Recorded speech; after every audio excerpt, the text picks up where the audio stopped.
अब क्या करें? ये तो थानेदार की धमकी देकर गया है। लल्लन भाई, मुझे जेल नहीं जाना, कुछ करो ना। हाय रे, अब क्या होगा? चलो उस सेठ को ढूंढते हैं, उसे उसके सारे पैसे लौटाकर उस कुत्ते को वापस ले लेंगे।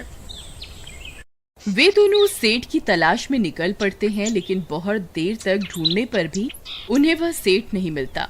लल्लन भाई, यहाँ तो उस सेठ का कोई नामो निशान ही नहीं है। न जाने अब तक कहाँ निकल गया होगा। अब क्या करें? हमारे पास कल सुबह तक का ही वक्त है। अरे आर्या, वो देख, ये तो बिल्कुल किसान के कुत्ते जैसा ही लग रहा है। तुम्हारी आंखों में मोतियाबिंद हो गया है क्या बेवकूफ? किसान का कुत्ता नीले रंग का था और ये तो भूरे रंग का है। क्या तुम्हें नीले और भूरे रंग में फर्क दिखाई नहीं देता? अरे तो क्या हुआ, अगर हम इसे नीले रंग से रंग दें तो उसके बाद ये हूबहू नीलू जैसा ही दिखेगा। बात तो तुम सही कहते हो भाई। चलो फिर देर किस बात की, अभी इसे पकड़ते हैं। फिर वे दोनों उस कुत्ते को पकड़कर अपने घर ले जाते हैं और नीले रंग का पानी घोलकर उसे उसमें डुबो कर उसका रंग भी नीला कर देते हैं। अरे भाई हरिया, ये तो बिल्कुल नीलू जैसा ही दिख रहा है। फिर अगले दिन वे उस कुत्ते को अपने साथ लेकर किसान के घर जाते हैं। अरे भाई मोहन, देखो हम तुम्हारे लिए क्या लाए हैं। जल्दी आओ, तुम्हारा नीलू वापस आ गया है, जल्दी आओ। किसान और सुमन की खुशी का ठिकाना नहीं रहा। लल्लन और हरिया, तुमने गुनाह तो बहुत बड़ा किया था, लेकिन वक्त रहते तुमने अपनी गलती को सुधार लिया, इसलिए मुझे तुमसे अब कोई शिकायत नहीं है। तुम दोनों जा सकते हो। फिर वे दोनों वहाँ से निकल जाते हैं। नीलू, तुम वापस आ गए। मुझे तुम्हारी कितनी फिक्र हो रही थी। कहाँ चले गए थे तुम? हाँ, आज के बाद मैं तुम्हें कभी अकेला नहीं छोड़ूंगी। मेरा नीलू इतने दिनों बाद घर आया है, इतना गंदा भी हो गया है।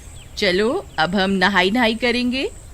फिर सुमन उसे नहलाने लगती है। अले मेरा नीलू नहाई करेगा, इतना गंदा हो गया है। पानी उसके ऊपर पड़ते ही वह कुत्ता छटपटाने लगता है। अरे क्या हुआ नीलू, तुझे तो नहाना बहुत पसंद था, आज क्या हो गया तुझे? तभी उसका सारा नीला रंग उतरने लगता है। अरे ये क्या, इसका रंग क्यों उतर रहा है? तभी वह कुत्ता गुस्से में आकर सुमन को काट लेता है। अरे मर गई रे, हाय रे। अरे सुनो जी, इसने तो मुझे काट खाया। हाय रे अजी, सुनते हो? जल्दी आओ, मुझे लगता है ये हमारा नीलू नहीं है। देखो, इसका तो सारा रंग ही उतर गया। ये तुमने ठीक नहीं किया लल्लन, अब मुझसे बुरा कोई नहीं होगा। फिर किसान गुस्से में लल्लन और हरिया के घर जाता है। ए लल्लन, दरवाजा खोल। ए लल्लन, जल्दी दरवाजा खोल, नहीं तो इसे तोड़ दूंगा। आज तुझे मुझसे कोई नहीं बचा सकता। अरे मर गए रे, ये तो उसी किसान की आवाज है। लगता है इसे हमारी तरकीब के बारे में पता चल गया। अरे क्या हुआ भाई, इतने गुस्से में क्यों हो? तुम्हें क्या लगता है मैं बेवकूफ हूँ? तुम किसी भी आवारा कुत्ते को नीला रंग चढ़ाकर हमें दे दोगे और हम मान लेंगे कि वो नीलू है? भाई हमें माफ कर दो, हमने उस सेठ को ढूंढने की बहुत कोशिश की, लेकिन उसका कोई नामो निशान नहीं मिला। भाई तुम ये 100 मुद्राएं रख लो, अब इससे ज्यादा हम तुम्हारे लिए और कुछ नहीं कर सकते। अगर तुम चाहो तो हमें जेल भिजवा दो, हम दोनों अपनी गलती की सजा काटने को तैयार हैं। किसान उदास हो जाता है और उनसे 100 मुद्राएं लेकर वापस अपने घर आ जाता है।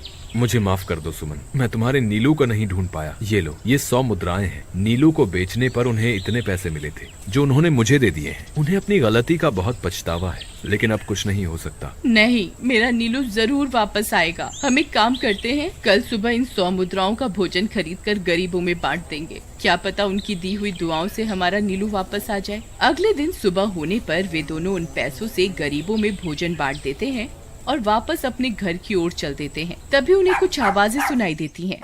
वे दोनों चौंक जाते हैं। अरे ये तो मेरे नीलू की आवाज है। नीलू, नीलू तुम कहाँ हो? तभी सामने से नीलू भागता हुआ उनके पास आता है। नीलू तुम वापस आ गए, तुम कहाँ चले गए थे? मैं तुम्हारे बिना कितनी उदास हो गई थी। किसी ने सच ही कहा है, दुआओं में बहुत शक्ति होती है।